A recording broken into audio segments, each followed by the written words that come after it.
dzangu dzinodiwa, tiri pano paukama hwedu hwepasi pano. Wamwe wedu ari pano wanobva kuchimanimani, wamwe wedu wanobva kwaRusape, wamwe wedu wanobva kwaChendambuya, wamwe wedu wanobva Masvingo, wamwe wedu wanobva kwaMutoko.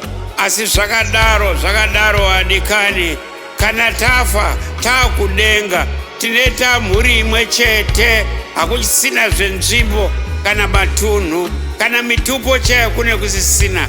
Tineta nemutupo wana Jesu Kristo.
Like, comment, and subscribe.